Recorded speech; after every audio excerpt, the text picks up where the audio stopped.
Здравствуйте, уважаемые читатели! Сегодня мы поговорим с вами о великом казахском поэте, которого не слишком-то жаловали власти при жизни, но который до последних дней сохранил в душе детский идеализм и непосредственность. Это Мукагали Макатаев.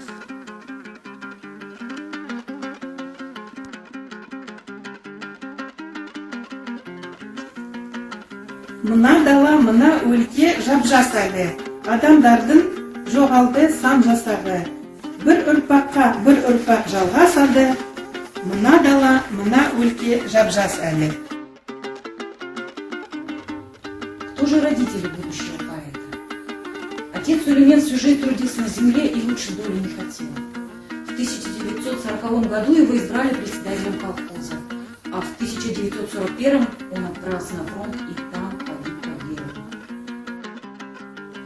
Мать-труженицу звали Нагиман. Она очень любила Мукагали и мечтала только о светлой жизни для него.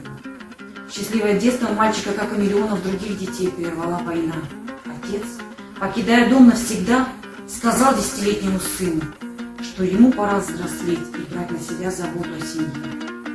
И вот пока где-то там, на западе, грохотали канонады, Мукагали помогал матери, работал в колхозе, учил русский язык и с упоением читал. Есть у меня мечта такая, недостижимая досель. О, если все добро сверкая, с высот обрушится, как сель, оно все злое и дурное сумеет в бездну унести, существование земное сумеет вовремя спасти.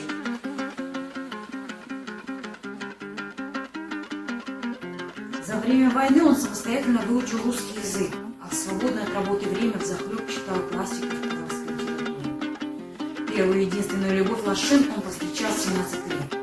Она пришла в школу, где Мукагали обучал детей русской речи. В 1949 году поэт связывает свою судьбу с Лашин. И супруга подарит ему 2 сыновей и 4 дочек. Мукагали Макатаев аққала менің аққала жасап ақбалам, өмірге қадам аттаған, мақтанам әрі шаттанам. Ұлан бол елдің мақтаған, аққала менің ақбалам. Неоднократно Мукагали пытается получить высшее образование. Однако из-за женитьбы мечту о получении высшего образования пришлось отложить. С 1954 по 1962 год Мукагали трудится диктором на радио. В 1962 году поэт переходит в журналистику. Последняя попытка получить высшее образование произошла в 1973 году.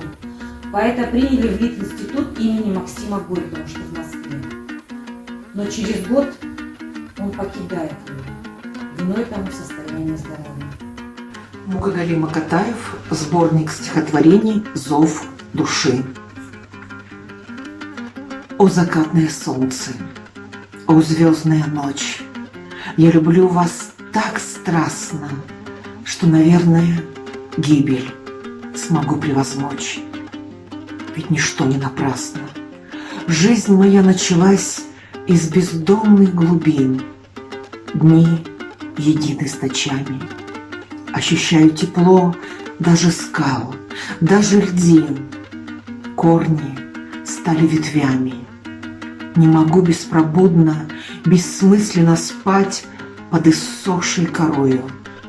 Чуть смежу я глаза, как их тотчас опять ранним утром открою. Тогда, когда этот жаркий костер по имени Мукагали Макатаев угас, некому было подбросить в него дрова похвалы или поддержки. Но стихи его останутся в вечности.